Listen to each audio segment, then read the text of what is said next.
Good afternoon, everyone. So we are presenting a case of chalcosis bulbi where we did the histochemical analysis in the anterior lens capsule. So it's a case of 27-year-old female who presented with gradual painless decreased vision in the left eye since 4 months. There was history of minor trauma to the left eye with some unknown speeding object 8 months back while working on the swing machine. There was no history of acute inflammation in the affected eye then and thereafter. No medical opinion was taken and there was no significant systemic history. On examination, the vision in the right eye was 6/6. In left eye, it was perception of light with inaccurate PR and RAPD. Ocular retina and periorbital area did not show any sign of injury or entry wound. On slit lamp examination in the left eye, there was early case of Fleischer ring along with the sunflower cataract. There were no anterior chamber cells or flare. The eye was white overall. On posterior segment evaluation of the left eye, diffuse vitreous strands were seen with vitreous haze.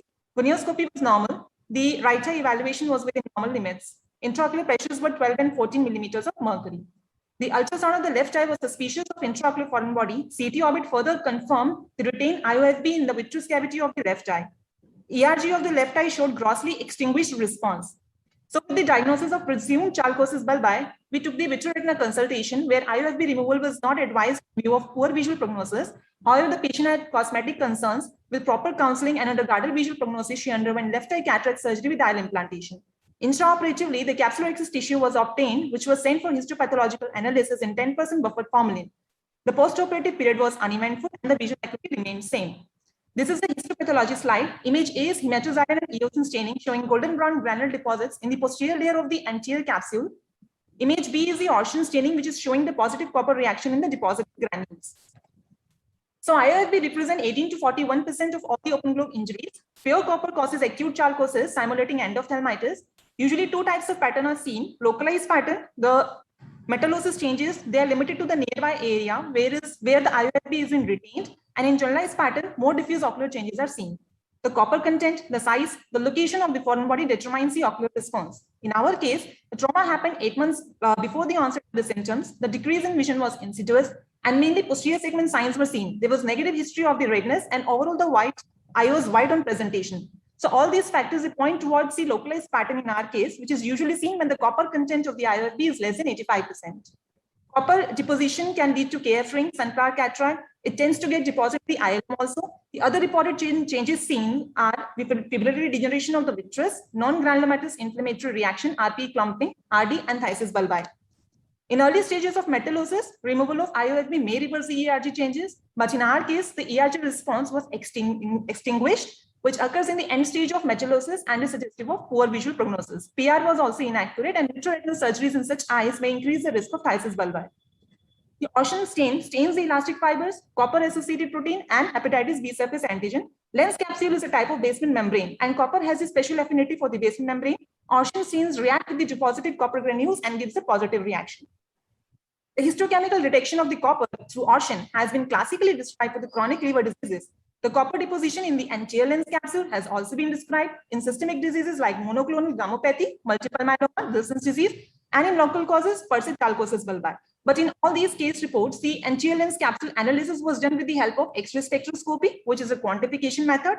In our case, we did the Orschen staining, which is though not a quantification method, but a confirmatory method for a condition which tends to get clinically diagnosed. So to conclude, the Orschen staining of the anterior lens capsule as a marker for the presence of copper content of retained IOFB, it's a cheaper and a much more widely accessible alternative to the electron microscopy and spectroscopy, especially in the developing countries. However, its sensitivity and specificity for detection of copper in anterior lens capsule is yet to be established and need more number of cases. Thank you. Thank you, Dr. Shweta. That is an interesting case. So we can't see you, Dr. Shweta. Would be nice if we can see you. Yes, that's very nice. So how do we pick up these cases early? You're saying that because it was so late in onset, we lost the vision, and your staining is basically only after we have done a surgery. Is there any way of picking it up early? Does your spectroscopy, does it pick it up early? Ma'am, copper has got the affinity.